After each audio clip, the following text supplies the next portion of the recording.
I want to say thank you very much to many friends and members of the Liberal Party and those who are supporters of this great cause.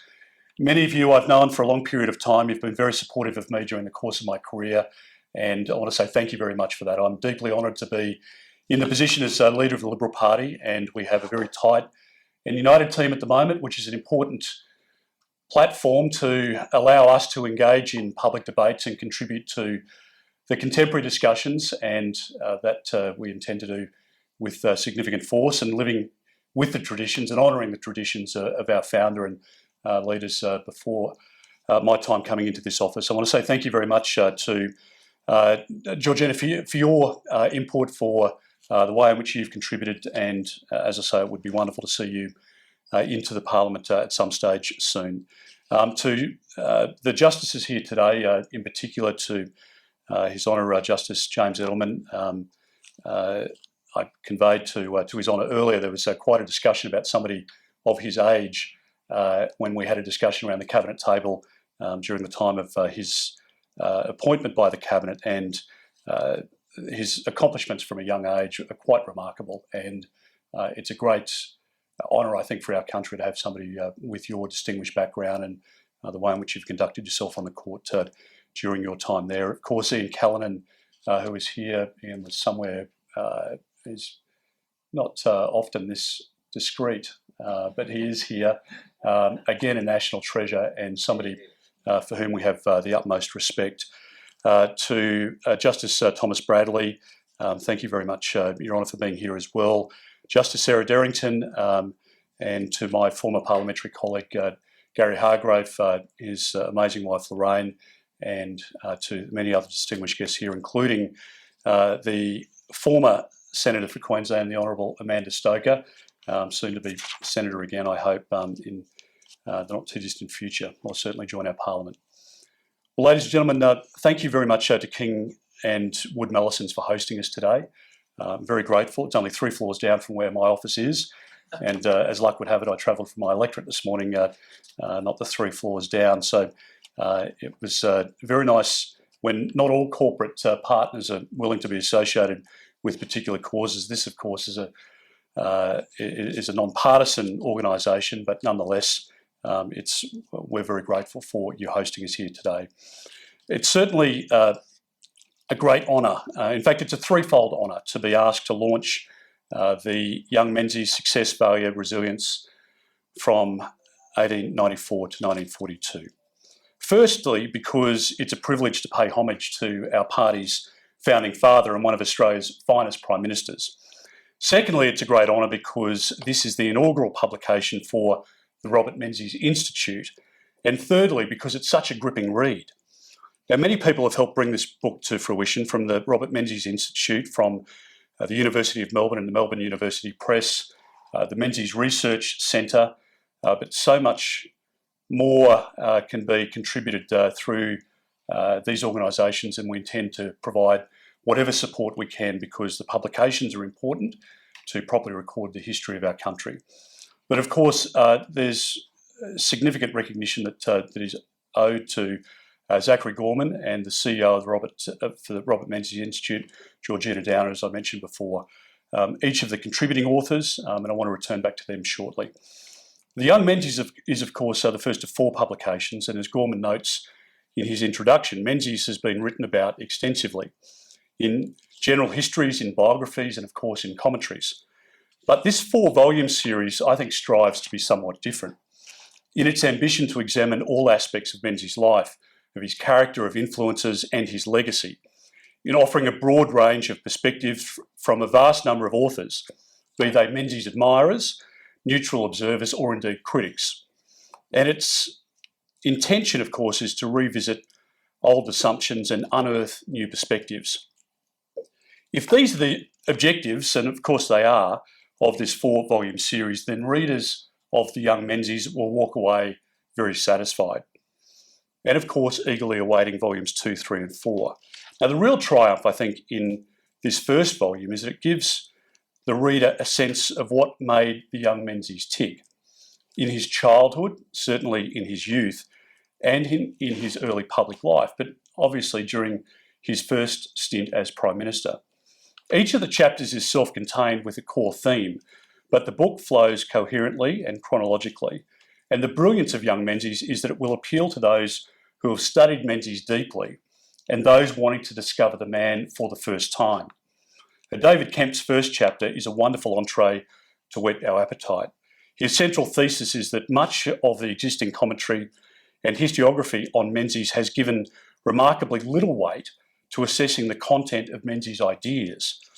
And Kemp says, and I quote, "What especially distinguished Menzies was his commitment to the ideas that drove him, his self-awareness of those ideas and his attempt to develop them from a coherent philosophy of political life and policy direction that he would seek to embed in a political party." Kemp acknowledges that ideas are not easy to pin down. They can be values, beliefs, loyalties, principles, theories, assumptions, prejudices, aspirations, understandings, and knowledge. But in raising this point, the reader is encouraged to keep all of these things in mind in subsequent chapters as we consider the ideas that drove Robert Menzies. Troy Bramston's touching second chapter commences with an amazingly prophetic anecdote. There we learn about a phrenologist who visited Menzies' primary school, and he examined Menzies' skull and declared with certainty that the boy would become a barrister and public speaker. As I look around those practicing at the moment, we'll try and find a striking resemblance. But Bramston's chapter explores the child who grew up in Jeparat and the boy schooled in Ballarat and the young man who studied in Melbourne. We learn about his family. We learn about them running their local general store that gave the young Menzies his first understanding of small business. And of course, the influence of his uncle, Sydney Sampson, who nurtured a love of reading in his nephew.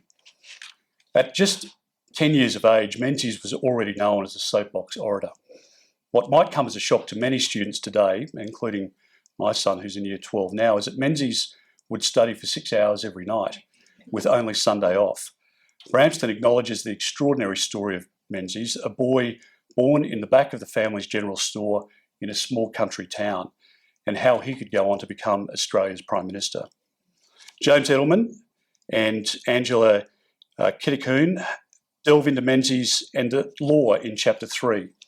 Later in life, Menzies said that whilst politics was his greatest duty, law was his first love. Edelman and Kitticoon walk us through his time as a solicitor, as a barrister, and as a legislator, through his victories and, of course, his defeats. We learn that Menzies attached significance to the relationship between law and life. To his mind, the law should constantly be seen against a human background. Menzies, the legal advocate, knew his audience, caught their mood, and was prepared to pivot. Indeed, the authors contend that Menzies' approach to the law may have also contributed to him being such a successful politician. In Chapter 4, Greg Mellish discusses how Menzies gave the university a central role in the development of what the country could and should be. It's clear that Menzies saw liberal ideals as under threat from a hostile and threatening world, from war, from depression and the rise of National Socialism, fascism and communism. Menzies believed the best defence of democracy was education. He idealistically saw the universities as having a civilising effect, that universities could preserve and protect the spirit and the values of British democracy.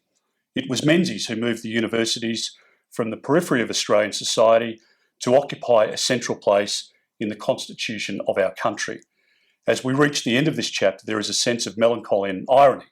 The very values Menzies sought to protect through universities have been increasingly undermined, of course, by the march of postmodernism and identity politics through academia. If there was one Prime Minister who had an influence on Menzies more than any other, it was, of course, Alfred Deakin. Such was Menzies' admiration for Deakin. The party he founded in 1944 was named after the first United Federal non-Labor Party, which Deakin led in 1909. In Chapter 5, Judith Brett explores how both men were motivated by an ideal of service to the nation. Deakin and Menzies shared an optimism in the state being an agent for progress. Brett tells us that Deakin put policy before party and the national interest before strategic editorial interest. Menzies, in turn, made the building of institutions and policies according to one's conception of the national interest the key test of prime ministerial achievement.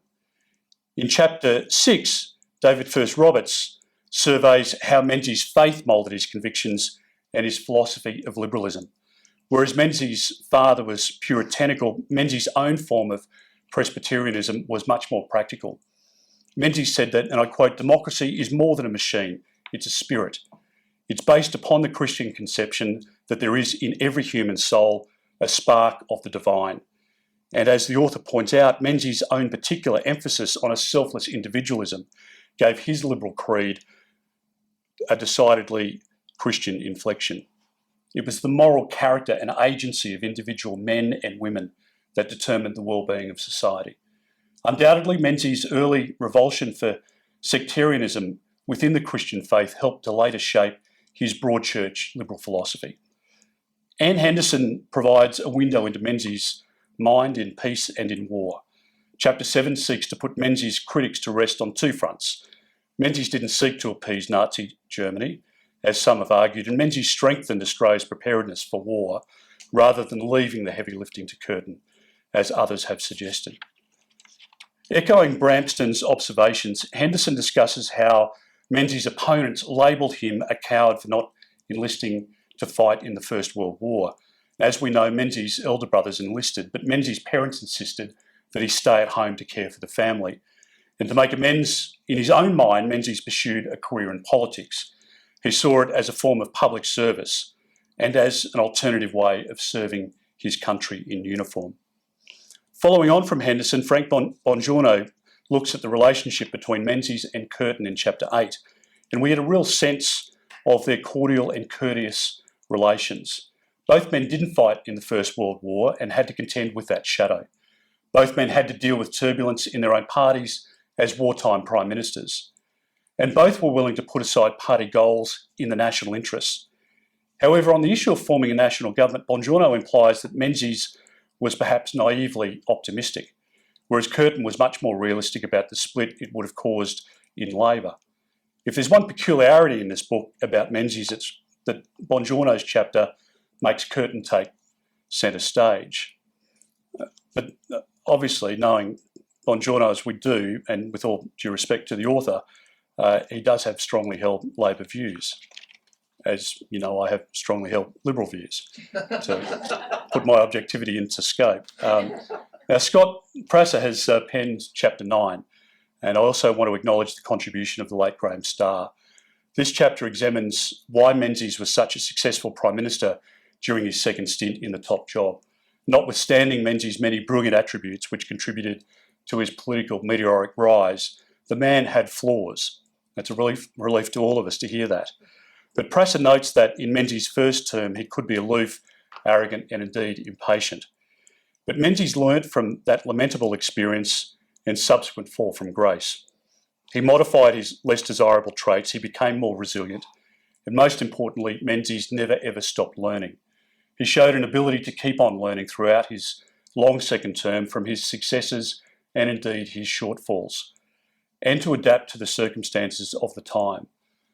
Prasser posits that Menzies learnt not to overpromise, to travel light, as he describes it, not with a suitcase full of commitments, to govern as a responsible leader, not one on a crusade, to acquire a common touch, utilise modern communications and convey complexities in an intelligible way, to take his party with him in accordance with its broad and accommodating priorities and principles, and to set and control a broad-based agenda, one which was future-focused but practical and achievable.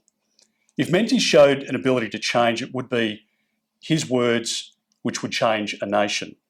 It's fitting that the book finishes with a focus on the influence of Menzies' Forgotten People radio broadcast of 1942.